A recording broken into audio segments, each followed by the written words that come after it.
Welcome to the Immigrant Take with Jess and Jem, your weekly rendition of being an immigrant here in Van City, looking at different perspectives of what it means to be a part of this beautiful community.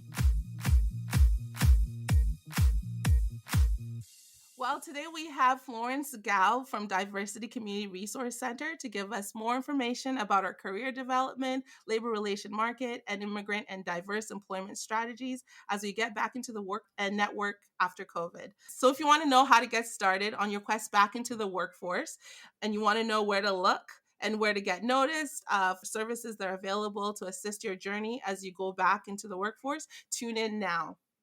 Florence, how are you? I'm good. How are you today? Oh, I'm good. Jemima, are you there? How are you? I'm doing good, thank you. Oh, Excited that's to learn more today. yes. Florence, thank you so much for agreeing to be our guest on the show. Congratulations again for winning the CSSEA Hero Award.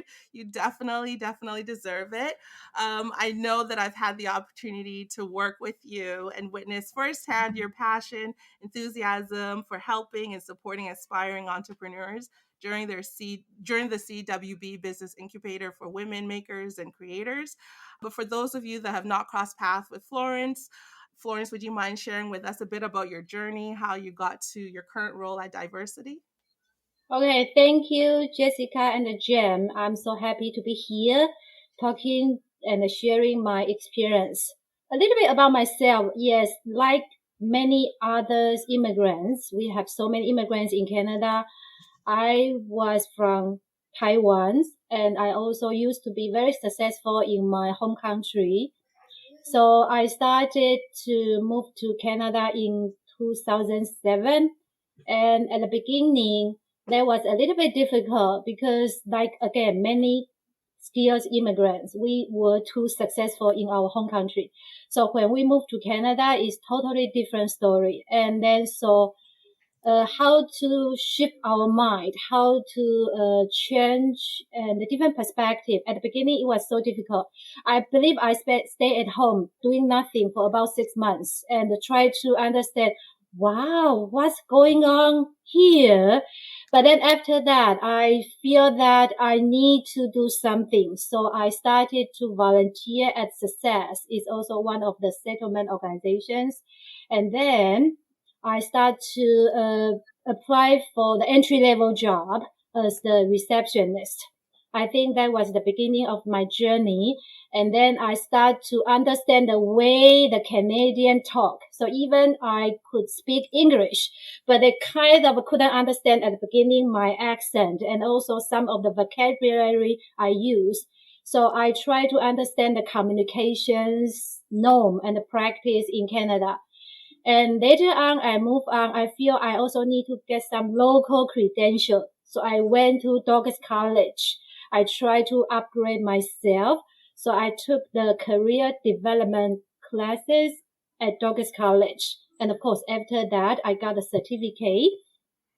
So then that was the time, even before I graduate from that program, I already applied and get a job as a labor market specialist at DIVERSEcity in Surrey.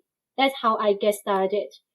And then, of course, later on, I tried different kind of a job and responsibility. Later on, I'm moving on to be the settlement workers, helping all the immigrants settle down in Canada. And I always want to try something a little bit different. So after another 2 or 3 years, I move on to another career as an employment specialist. And after 2 or 3 years, I feel I need to try a little bit different things. So then I become the self-employment specialist. But I think the most amazing part is all my career change in Canada. Majority of my 11, 12 years, I am with DIVERSEcity. Wow. Yeah, wow. I was going to say that's very amazing because most times when people want a career change, they're probably looking to work with a different company. But it seems like you've been able to not only develop and grow with diversity, but kind of build that community that comes there, which is very wonderful, I think. Yes. So can you maybe share with us a bit about like your journey with DIVERSEcity? I know you've been with them for so much. For some of us that don't know anything about DIVERSEcity, can you share about what their resources, what programs are there? Okay, so Diversity Community Resources Society, we have more than 42 years history. We are mainly in Surrey and also for the Lower Mainland. So like the other settlements serving organizations, Diversity is helping immigrants, refugees, and also other diverse communities members. We help them to build the life we want in Canada. So we have the free multilingual programs and service. We have settlement service, we have language service, we have employment service, and also some health and the counseling service. So basically, we are helping the newcomers, refugees, immigrants to settle down, to have another different career and journeys in Canada. So of course, we are the largest charity in Surrey. So we are mainly helping people live in Surrey, White Rock, and the Delta, or the surrounding areas. Yeah. Wow. Wow. Wow. What are some programs that I guess you can find at DIVERSEcity, or what are some programs that are probably on the rise, I should say, that you can share or you're able to share with us? Okay, so recently in the quarter four of the 2021, we still have many programs and also the workshop going on continue. So I just want to emphasize that we have the programs for adults and the families. So it could be something regarding the parenting. It could be something prepared to get the citizenship in Canada. And we also have the program service for teens and young adults. So that's kind of answer, Jessica, your questions. So we see a lot of the needs and demands for teens and young adults.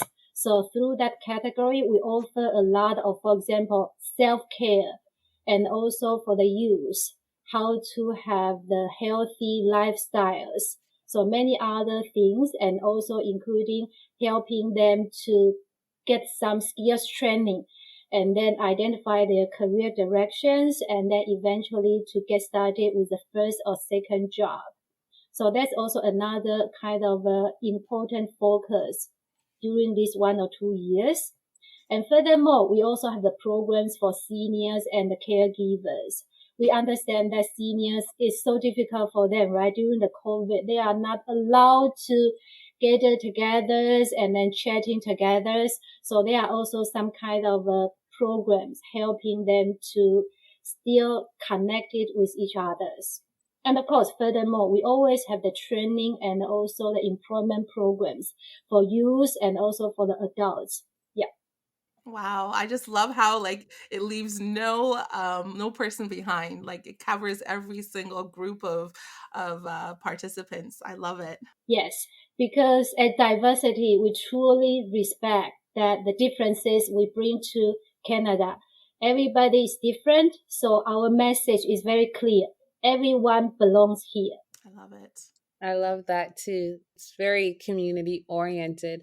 So, with all the programs that you have, Florence, at DIVERSEcity there, and how inclusive it is, what are challenges you see some of your participants in various programs that DIVERSEcity offers? What may they face as the economy fully opens back up? If let me answer this way, what would be the challenge I see for the clients or participants to receive our service? Because many of the programs, they still prefer them to have the good English. So they will be able to express themselves. And then another challenge is my personal observation, because for the newcomers, when we arrive Canada, because many of the practice or the norm or the way we communicate, people call that culture, is so different. So sometimes we misunderstand each other, and sometimes they didn't mean to express this way, or we didn't mean to.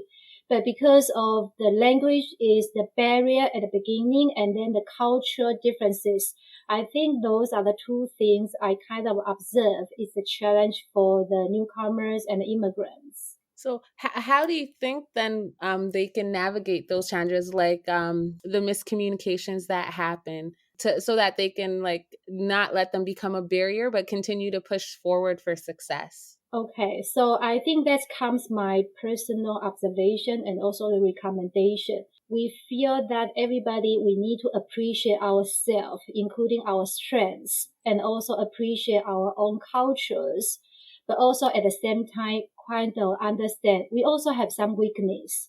So then vice versa, when we are connecting with other cultures, we are all Canadians. We are also all part of these diversity cultures in Canada. And then we are not difficult, which means we are only just different. Mm-hmm. So no one is better or no one is worse. We are just different. So I think from that standpoint of view, it will be better. We love ourselves, but we also learn to appreciate others. I think that's the best way to get started.